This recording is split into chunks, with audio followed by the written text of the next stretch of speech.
अरे तुमसे एक काम भी ठीक से नहीं होता। मिश्रा जी के दोनों खेत डुबो दिए तुमने। अरे मालिक, पर हमने क्या किया? हम तो पूरी मेहनत से वहां खेती करते थे। अब कल रात को उधर बारिश हो गई तो उसमें हमारी क्या गलती मालिक? तुमने 10 खेत ऐसे ही बर्बाद खराब करवा दिए। किसी की सब्जियों में कीड़े पड़ जाते हैं, किसी के में फसल खराब निकलती, और एक की तो जमीन ही बंजर कर दी। पर इसमें हमारी क्या गलती है मालिक? अरे तो हमेशा वही क्यों गड़बड़ होती है जहां तुम काम कर रहे होते हो? बोलो। पता नहीं मालिक। पता नहीं? अरे मेरा भी सत्यानाश करवा रहे हो। मैंने ही गलती की जो तुम्हें काम पर रख लिया। सुनो, एक काम करो, तुम अब ये काम छोड़ दो। अरे ऐसा ना करो मालिक, हमारे पास वैसे ही पैसे बिल्कुल नहीं है। क्या मैंने ही सारी जिम्मेदारी ले रखी है? जाओ यहाँ से। मैंने कहा चलो जाओ यहाँ से। मैं तुम्हें काम पर नहीं रख सकता। चलो जाओ।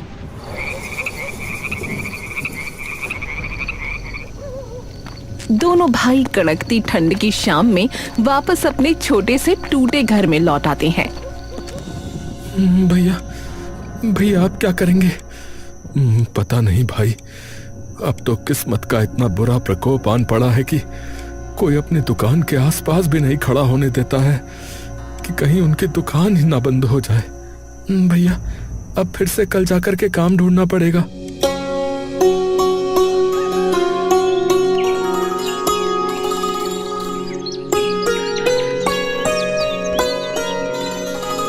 अगले दिन ही महेश और जितेश काम ढूंढने निकल जाते हैं। तभी उन्हें दिखता है कि पास में एक नया घर बन रहा है जहां पर एक ठेकेदार बैठा है। महेश और जितेश तुरंत उसके पास चले जाते हैं। मालिक नमस्कार। हाँ नमस्कार नमस्कार, बोलो। मालिक हम कुछ काम ढूंढ रहे थे, तो आपकी बड़ी कृपा होगी अगर कुछ आपके यहाँ काम मिल जाता तो। अच्छा तो ये बताओ, मजदूरी वगैरह कर लेते हो? मालिक हमने हर काम किया है, आप बिल्कुल चिंता ना करें, हम सब कर लेते हैं। चलो फिर, अभी बाकी मजदूर भी आने वाले होंगे कि तुम शुरू करो। ये जो ईंटें यहाँ पर रखी है ना, देख रहे हो, तो इनको जो है तोड़ना है। तो चलो तोड़ना शुरू करो फिर। अब जी मालिक, अभी शुरू करते हैं। हथौड़ी छेनी वगैरह कहाँ है? धन्यवाद आपका मालिक, धन्यवाद। महेश और जितेश जाकर काम करने लग जाते हैं। तभी एक मजदूर वहाँ आता है। अरे ओ लल्लन, अरे बाकी के मजदूर कहाँ है भैया? दिखाई नहीं दे रहे अभी तक। काफी टाइम हो गया, 9 बज गए। अरे मालिक, अरे पता नहीं मालिक एकदम से क्या हो लिया। ज्यादातर मजदूर एकदम से बीमार पड़ गया मालिक, एकदम से। और एक तो बता रहा है कि चोट लग गई उसके। अरे क्या बहानेबाजी कर रहे हैं ये सब के सब? अब सच्ची कह रहा हूँ मालिक, बिल्कुल एकदम सच्ची, माँ कसम। अरे एकदम से न जाने क्या मनहूसियत आ गई है। तभी लल्लन की नजर सामने काम करते जितेश और महेश पर पड़ती है। अरे मोरी मैया, अरे मालिक एक बात बताओ, आपने इन्हें काम पे रख लिया है क्या? हाँ काम पे रखा तो है, पर तू ऐसे क्यों चिल्ला रहा है भाई? क्या हो गया? महेश और जितेश डर से उसकी ओर देखते हैं। अरे मैं तभी कहूँ, ये अचानक इतनी परेशानी कैसे आ गई? आपने इन्हें जो काम पे रख लिया। हाँ अरे क्या हो गया भाई, क्या? अरे नहीं तो क्या मालिक, गांव में लोग इन्हें सबसे बदकिस्मत भाई मानते हैं। 12 खेतों में काम किया है और 12 के 12 खेतों का नुकसान करवा दिया है इन्होंने। और तो और एक बार तो एक टपरी पे चाय पीने गए, अगले दिन वो टपरी बंद हो गई। बताओ। अरे तो उसमें हमारी क्या गलती? वो गैर कानूनी काम करता था चाय बेचने के बहाने, इसीलिए छापा पड़ा था।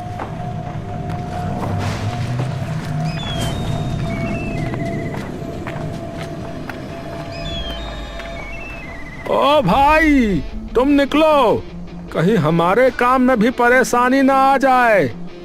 अरे पर मालिक बात तो सुनिए। अरे मैंने कह दिया भैया, है सामान यहाँ रखो और चुपचाप खिसक जाओ यहाँ से। चलो बता रहे। महेश और जितेश बदकिस्मती से वहाँ से भी निकाल दिए जाते हैं। वो पूरा दिन घूमते रहते हैं लेकिन उन्हें कहीं काम नहीं मिलता और थक हार कर वो अपने घर वापस लौट आते हैं।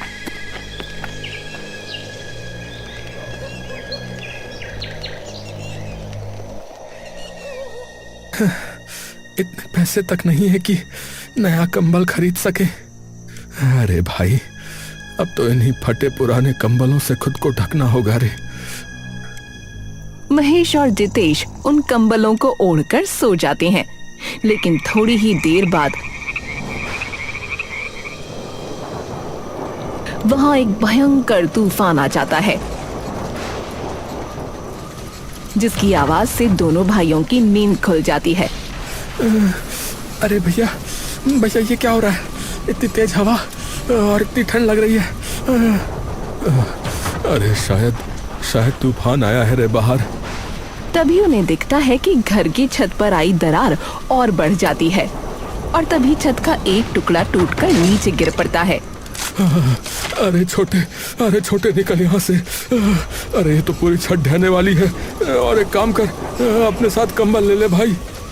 दोनों भाई अपने कंबल लेकर बाहर निकल जाते हैं।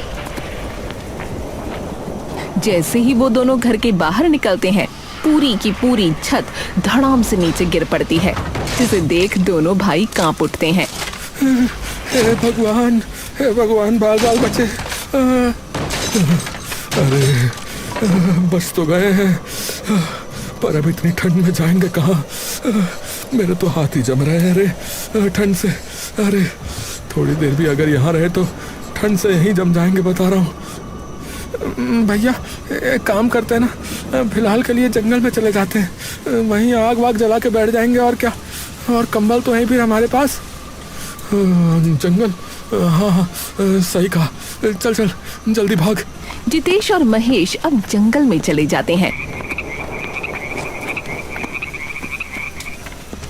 और आग जलाने की जगह ढूंढ ही रहे होते हैं लेकिन तूफान अब भी रुकने का नाम नहीं ले रहा होता है। भैया आपने देखा, सिर्फ हमारे ही घर की छत टूटी, बाकी सब गांव वालों की छत ठीक ठाक रही। शायद हम दोनों सच में बदकिस्मत हैं भैया। अरे चुप रहे पगले, अरे ऐसा कुछ नहीं है रे।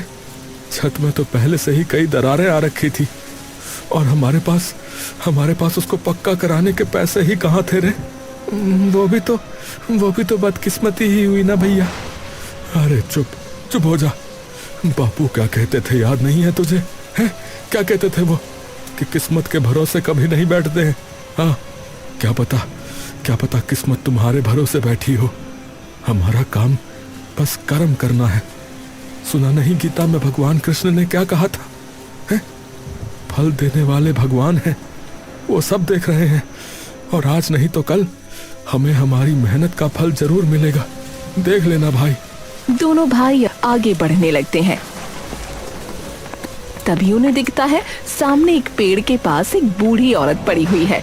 अरे कोई तो मदद करो, कोई मदद करो। अरे हे भगवान, अरे ये अम्मा इतनी ठंड में यहाँ क्या कर रही हैं भाई?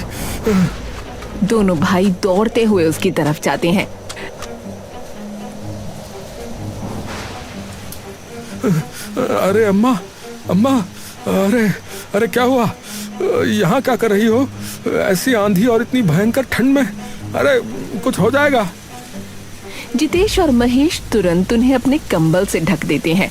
बेटा, वो मेरी झोपड़ी में बहुत ठंड हो रही थी तो सोचा थोड़ी लकड़ी लाके जला लूं, लेकिन इतनी ठंड थी कि बाहर मेरी सारी हड्डियां सर्दी में जकड़ गईं।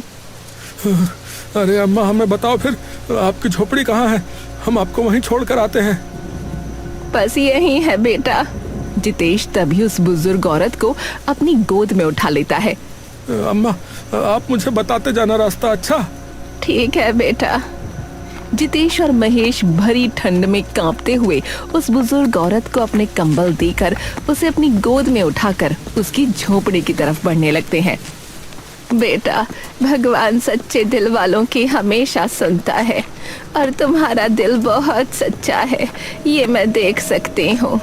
जितेश और महेश उस बुजुर्ग औरत को लेकर काफी देर तक घूमते रहते हैं, लेकिन उन्हें कहीं झोपड़ी नहीं दिखती और देखते ही देखते जंगल और गहरा होता जाता है। अरे अम्मा कितनी दूर और है? बस थोड़ी दूर और है बेटा।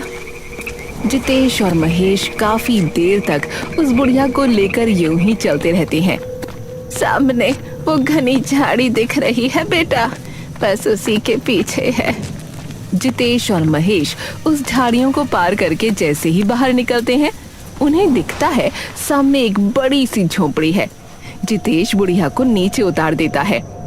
आ जाओ बेटा, तुम भी आ जाओ। जितेश और महेश जैसे ही उस झोपड़ी के अंदर घुसते हैं, तभी उन्हें महसूस होता है कि झोपड़ी में चारों ओर गर्माहट है। अरे वाह भैया यहाँ ऐसा नहीं लग रहा है मानो धूप खिली हुई हो। सर्दी कितनी कम लग रही है ना यहाँ। हाँ, पर अम्मा आपने तो बोला था कि आपको यहाँ ठंड लग रही थी। दोनों भाई अम्मा की ओर पलटते हैं, लेकिन वहाँ कोई नहीं होता। हाँ, अम्मा कहाँ गई? महेश, अम्मा कहाँ गई? पता नहीं भैया, अभी तो यही थी।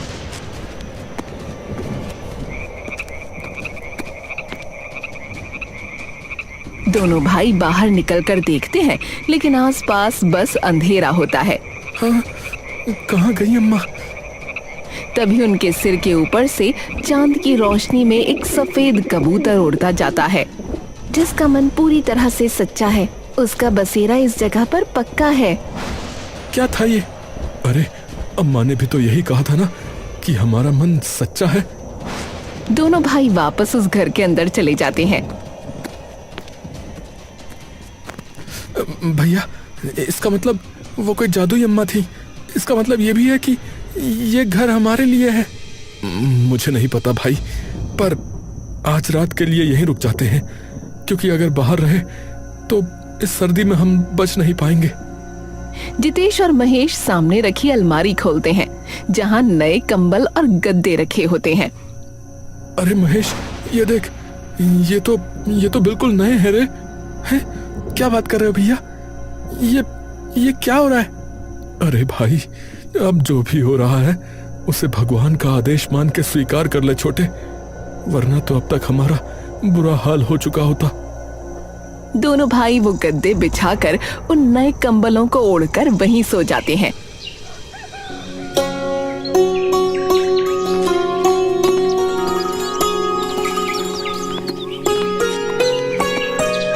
दोनों भाई अगली सुबह उठकर बाहर निकलते हैं तो उन्हें दिखता है कि सामने एक बड़ा सा खाली खेत है। ये क्या है? और आपने ये खेत देखा? हाँ भाई, ये खेत है किसका? लेकिन महेश और जितेश जाकर उस खेत की मिट्टी छूकर देखते हैं। अरे भैया, जरा देखिए तो, इस खेत की मिट्टी भी कितनी उपजाऊ लगती है। अरे महेश, अपने जीवन में ना कभी इस खेत को देखा और ना ही कभी कुछ सुना ही इस खेत के बारे में कभी। तभी एक कौवा उड़ते हुए उनके सर के ऊपर से चिल्लाता हुआ आ जाता है। मेहनती इंसान को गिर के उठना दोबारा है, और तुम ये कई बार कर चुके हो, इसलिए सब कुछ तुम्हारा है। हाँ? अरे पहले सफेद कबूतर, फिर ये कौवा, ये पक्षी बोल कैसे पा रहे हैं? ये तो कोई जादुई जगह लगती है भाई। पर ये हमारे अलावा किसी और को क्यों नहीं दिखी? भैया, आपने ही तो कहा था कल कि ऊपर वाला सब देख रहा है, और आज नहीं तो कल हमें हमारी मेहनत का फल अवश्य मिलेगा। तो क्या पता यही हमारा फल हो भैया। जितेश कुछ देर के लिए चुपचाप उस खेत की तरफ देखता रहता है। यह शायद हमारे स्वर्गवासी माता पिता का आशीर्वाद हो। दोनों भाई एक दूसरे की तरफ देखकर मुस्कुराने लगते हैं।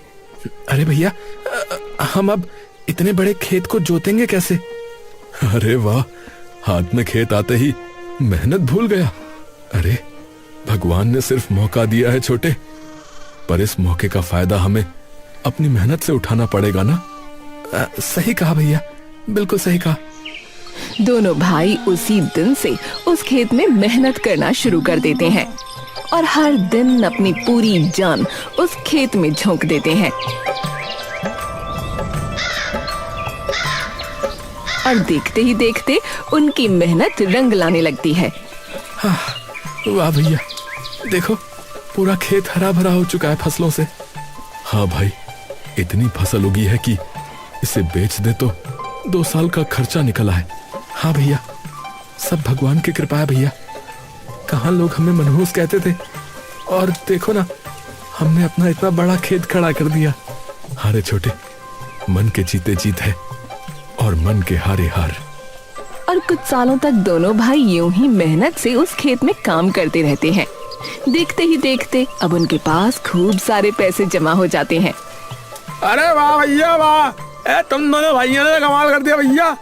सबसे ज्यादा गेहूं और सब्जियां तुम्हारे खेत से आती हैं आजकल, और वो भी एकदम खरी खरी। हाँ, ये लो भैया अपने पैसे, गिन लेना। अच्छा, बड़ी गड्डी है। धन्यवाद भाई साहब। जितेश और महेश अपने पैसे लेकर वापस चले जाते हैं।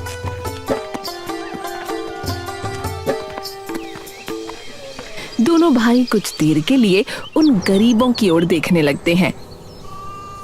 भैया जरा देखो, हम भी तो ऐसे ही थे ना, फटे कंबल और दर बदर भटकते हुए पैसों के लिए। हाँ छोटे, और इनके सिर पर तो कोई छत भी नहीं है भैया। ये तो रोज इस सर्दी में यूं ही रहते होंगे ना, चाहे ठंड हो या गर्मी। दोनों भाई चुपचाप उनकी ओर देखते रहते हैं। हाँ रे छोटे, जब हमें जरूरत थी तो भगवान ने हाथ खोल के हमारी सहायता की, तो अब हम इनके लिए क्यों नहीं कर सकते रे? पर भैया हम करेंगे क्या? एक काम करते हैं रे, इन गरीबों के लिए एक घर बनवाते हैं और इनका काम शुरू करवाएंगे। फिर महेश के चेहरे पर ये सुनते ही मुस्कान आ जाती है और अगले ही दिन दोनों भाई मिलकर अपनी मेहनत से कमाए पैसों से उन गरीबों के लिए घर बनवाना शुरू कर देते हैं। वो जो भी कमाते, दोनों उसमें से ज्यादातर पैसा उन गरीबों के घर बनाने या उनके खाने पीने में लगा देते हैं और देखते ही देखते वो घर भी बन जाते हैं। अरे बाबूजी, आप लोग हमारी जिंदगी में भगवान बन के आए हो बाबूजी। सच में आपने हमें रहने के लिए छत दी, हमें खाना दिया। अरे भगवान का बहुत बहुत धन्यवाद, आपका बहुत बहुत धन्यवाद। अरे हमने रहने के लिए छत दे दी, लेकिन अब अपनी किस्मत का मालिक आपको खुद बनना होगा और मेहनत करनी होगी, वरना आपके खाली पेट को हमेशा तो कोई और नहीं भरेगा ना। जी जी भैया जी, वो क्या है कि खाना पीना नहीं मिलता तो काफी कमजोरी है शरीर में। जैसे ही अब मैं थोड़ा ठीक महसूस करूंगा तो मैं बहुत मेहनत करूंगा भैया, और आप देखिएगा हम भी ऐसा ही घर बनवाएंगे एक दिन दूसरों के लिए। ये की ना बात भैया आपने। कुछ ही दिनों में गांव में चारों तरफ महेश और जितेश के चर्चे शुरू हो जाते हैं और दोनों भाइयों की ऐसी तरक्की से नुकसान उनके पुराने मालिक जमींदार करमचंद को होने लगता है।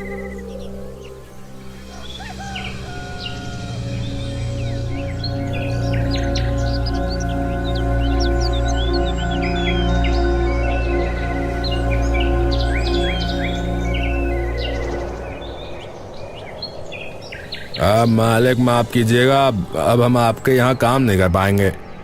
काम नहीं कर पाएंगे? क्यों भाई क्यों, ऐसा क्या हो गया? अब तो मालिक हम महेश और जितेश बाबू के पास ही जाएंगे। वो हम मजदूरों को हमारे हक का पूरा पैसा देते हैं, लेकिन आप तो एक दिन ना आओ तो उसका दुगना पैसा काट लेते हैं। और क्या? अरे तो क्या सिर पे बैठा लो तुम्हें, हैं? बस इसीलिए तो नहीं आ सकते अब आपके यहाँ, ऊपर से समय पे पैसे भी नहीं देते। और इतना कहकर वो दोनों मजदूर वहाँ से चले जाते हैं। इन दोनों भाइयों ने तो मेरा सारा काम चौपट कर दिया है, देखना पड़ेगा इन्हें। तभी करमचंद के दिमाग में एक तरकीब आती है। मेरे अलावा भी तो और कई लोग होंगे जिनके धंधे इन्होंने चौपट करवा रखे हैं। एक काम करता हूं, बाकियों को बुलाता हूं आज शाम को पूछने।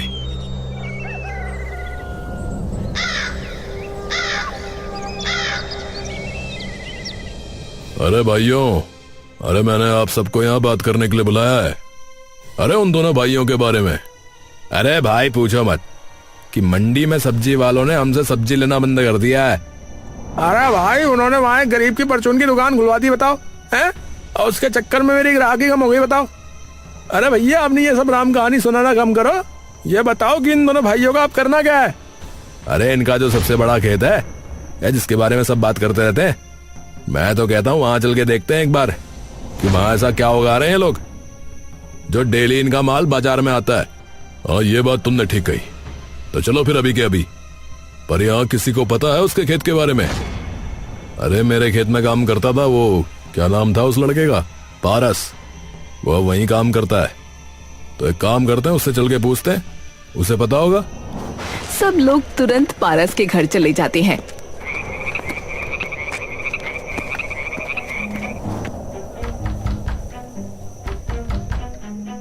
अरे आप लोग यहाँ क्या कर रहे हैं मालिक?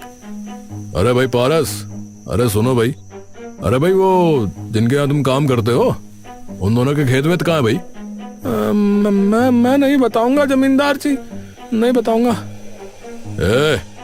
वो तुझसे प्यार से बात कर रहा है ना, तो बता दे, नहीं तो तेरी। अच्छा ठीक है, मैं बताता हूँ। पारस उन्हें उस खेत में ले जाता है।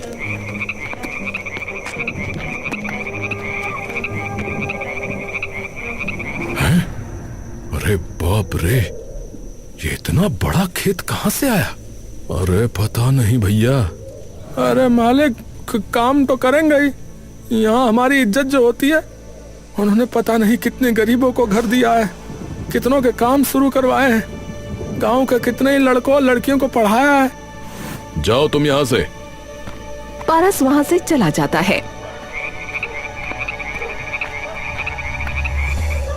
ए भाई, हमने तो कभी सुना भी नहीं था कि यहाँ कोई खेत भी है, और ये तो इतने गरीब थे। ए भैया, तो फिर इन्होंने इतनी बड़ी जमीन खरीदी कैसे? है भाई, कोई लॉटरी वॉटरी लग गई क्या इनकी? अरे क्या पता, खरीदी ना हो।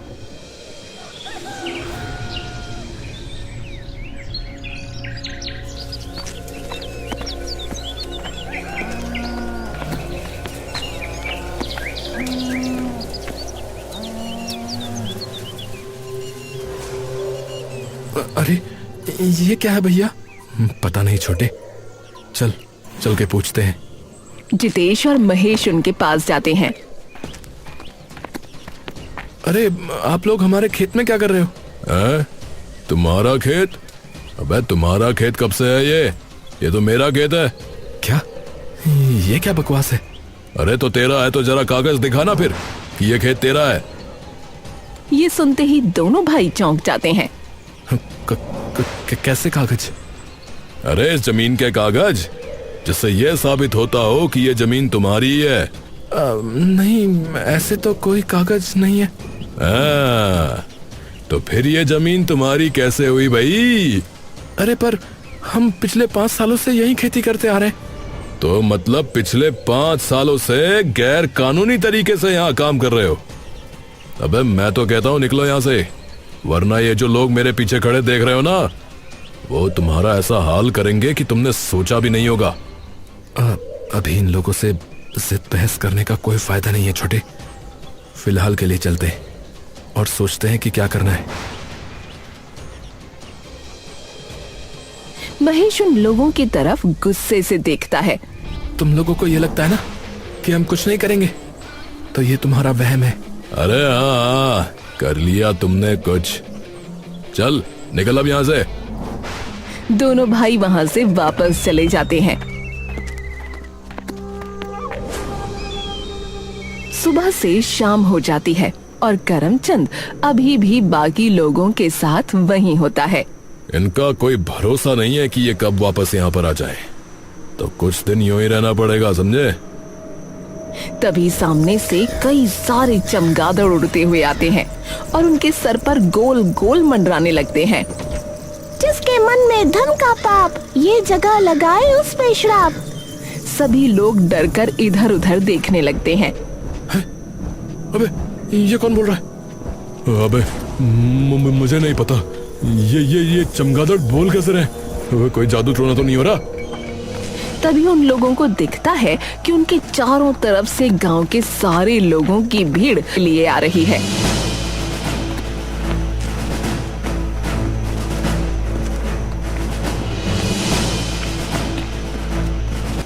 ए भाई कौन है भाई ये? तभी करमचंद को दिखता है कि महेश और जितेश भी सामने से आ रहे हैं। अरे ये सब क्या हो रहा है?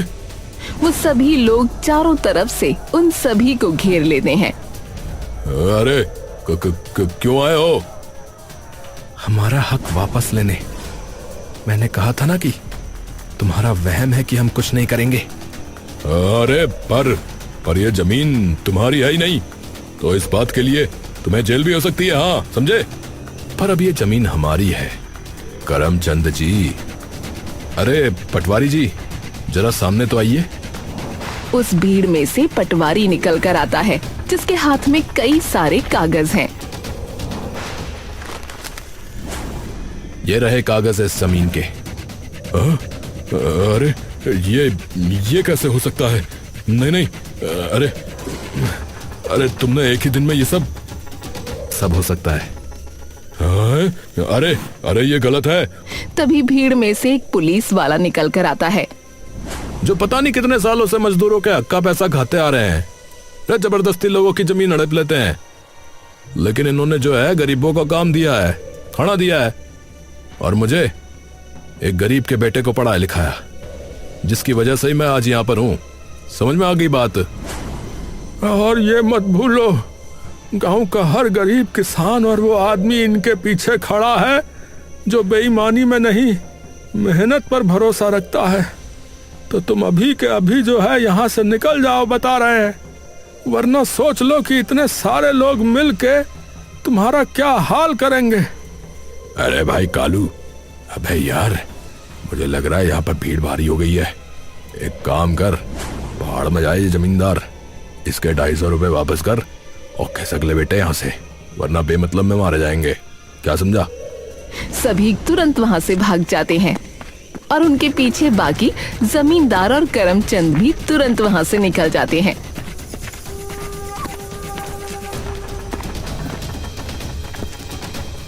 अरे आप लोग हमारे कर्ता धर्ता हैं, हमारे संकट मोचक हैं, तो एक बार फिर से आपका बहुत बहुत धन्यवाद भैया।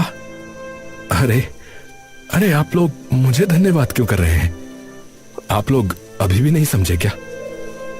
अरे हमने कुछ नहीं किया, ये सब तो आपने ही किया है। आप लोगों को हमने बस मौका दिया है, उस मौके को मेहनत करके आप लोगों ने भुनाया है। आप सभी लोग मेहनत करते हैं मेरे खेत में, अपने अपने कामों में, इसीलिए आपके पास ये सब है। हमारे इंस्पेक्टर साहब को ही देख लो, हमने तो बस उन्हें थोड़े पैसे दिए थे, बाकी दिन रात पढ़ाई लिखाई भागा दौड़ी वो तो इन्होंने ही की थी ना, इसीलिए ये इंस्पेक्टर बन पाए। और हमने भी तो मेहनत की, पता नहीं कितनी जगह से निकले, और जब हमें ये जगह मिली तब भी खूब मेहनत की, इसीलिए आज यहां तक पहुंच पाए। तो बस बात इतनी सी है मेरे भाइयों कि मेहनत का फल सदैव मीठा होता है, और आप सभी ने मेहनत की है, तो धन्यवाद आप लोग स्वयं का करो।